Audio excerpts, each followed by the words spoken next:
You can see here we're on route 1, but there is a route 2 prompt.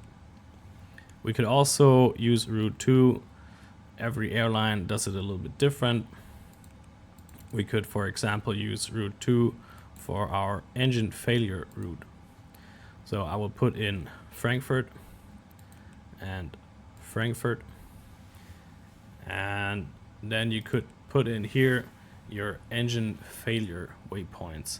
And these are sometimes company specific waypoints, and they are most likely not in the database of PMDG, but I'm going to try anyways.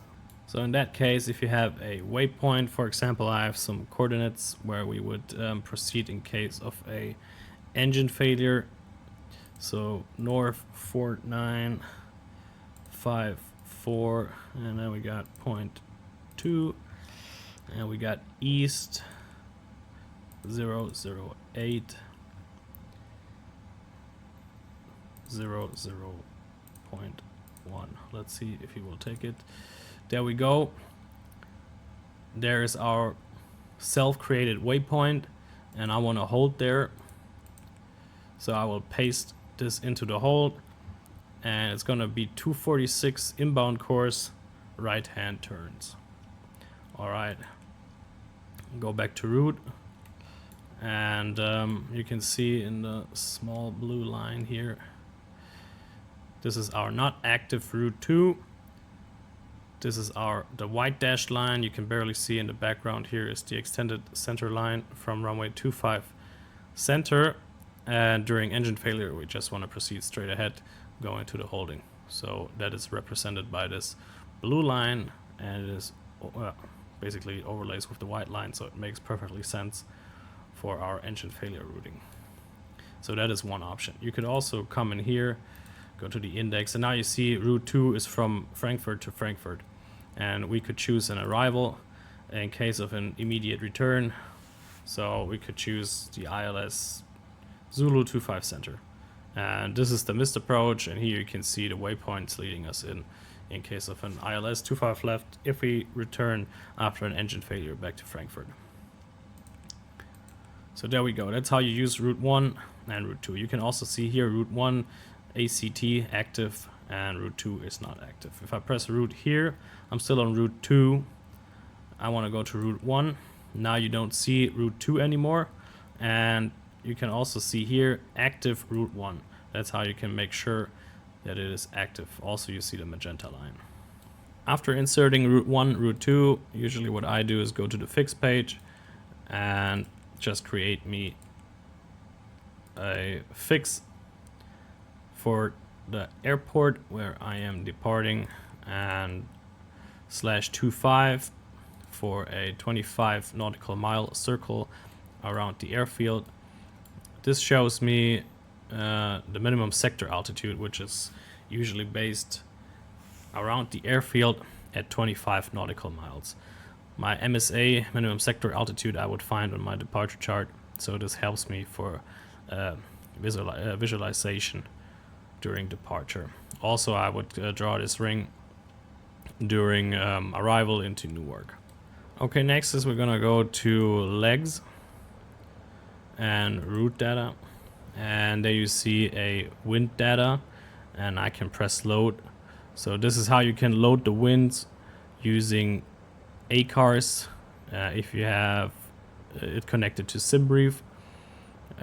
If you're out of luck and ACARS is not working in the real airplane, you have to put in the winds for every single waypoint. So for example, at flight level 380, which could be our cruise level, you would type it in like this, and 360, 340, flight level 200, for example. Put it in like this, and then you can insert the winds. They would usually be on your flight plan, and you can just insert them like this. 285, 26. This is just some random numbers, but I just wanted to show you.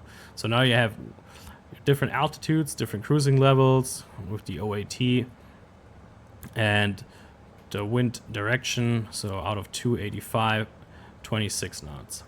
And also here you can see the execute button is illuminated. If I would press execute right now, he would take those winds. Also, you can see a erase prompt. When I hit that, it clears it. So now let's try the easy way. Go back to legs page, route data, hit load, and now it says request. So the winds already here, they now already loaded into our FMC route data page. And you can see it says MOD from modified. That means it's not active, but as soon as I hit execute, you can see active route 1 data. And I can see the W, and the W indicates our winds automatically loaded into our FMC. And this greatly helps the airplane in calculating fuel all the way until our departure airport. So it's really important for performance monitoring of the FMC to use wind speeds, and the more accurate they are, the better your fuel prediction upon arrival is. Especially if you're taking long flights, this helps a lot. So now you see, for example, flight level 370, your OAT outside air temperature minus 63 degrees Celsius, and you got the wind direction 189, 31 knots. There you go. And you can now step through all the waypoints and check all the different wind speeds. But that's how you would usually load the winds. So pretty simple as soon as ACARS is working and you have a flight plan created by dispatch usually. Okay, next step would be back to route. And you see the performance init prompt. You hit that, and then you would insert all the values that are known at the current time. So we don't know our zero fuel weight usually at this point in time, because the airplane is still being loaded with passengers, cargo, or whatever you're flying. And also the fuel, I immediately see 20,000 pounds is not even close going to get us over the Atlantic with a 777. Also the gross weight stays empty for now, because we do not know what our weight is going to be. What we can put into our perf init page is our reserves. They're indicated on the flight plan. I'm going to show you in a second. The cruise altitude, the cost index, this is company specific, and the cruise CG. Usually the cruise CG also usually comes after the airplane is fully loaded, and you would see that on the load sheet. So the cruise CG stays blank. So you can see here on our flight plan Frankfurt Newark, our cost index generated on our flight plan is 143, which is in accordance with our FMC, and we would check also for our final reserve fuel, which can be found here on the fuel section. You can see here FinRes plus alternate, which is our final reserve fuel, so 25.2. You would round the last number up, so 25.2 would be our final reserve fuel. And also the cruising altitude, we have different altitudes here. Initially it's 360, then we're climbing 380, and an ADI flight level 400. So I'm pretty sure flight level 380 and 400 are pretty rough, especially if you depart really heavy for a transatlantic flight. And usually the VNAV page I'm going to show you later will show you what the optimum flight level for the current weight will be.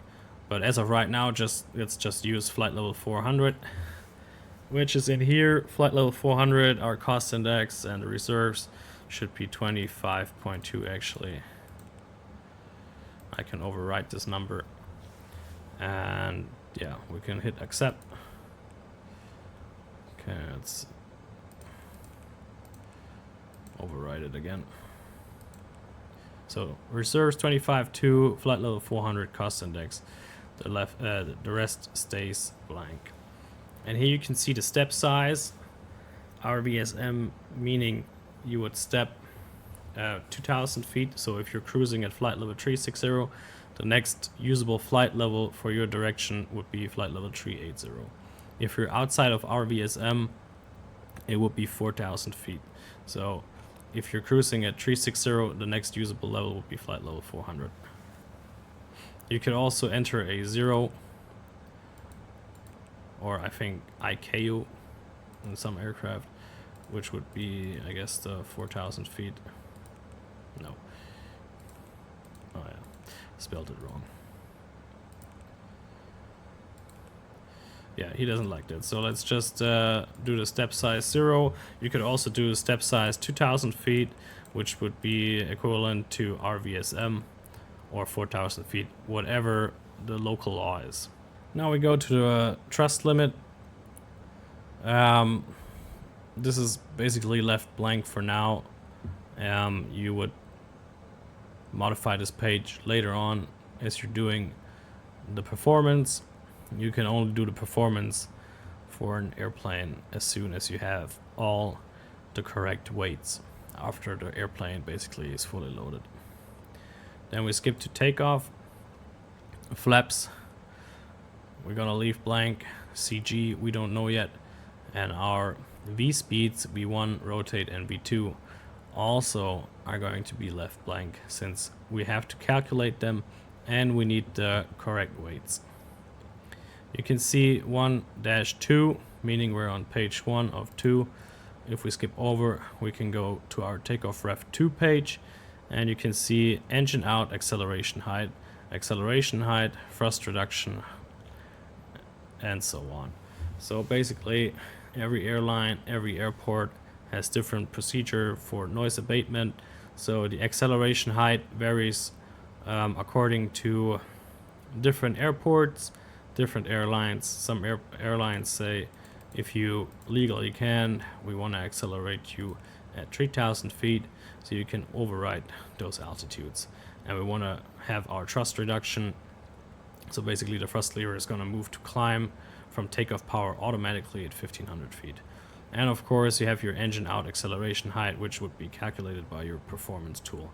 This could be, I don't know, 1,000 feet, whatever. You could also insert wind and slope if you wanted to, but this is not required, since in your performance tool you would have to insert if the runway is dry and what the winds are, and that will automatically give you the adjusted numbers for a wet runway with a slope, etc. So that concludes the takeoff ref page setup.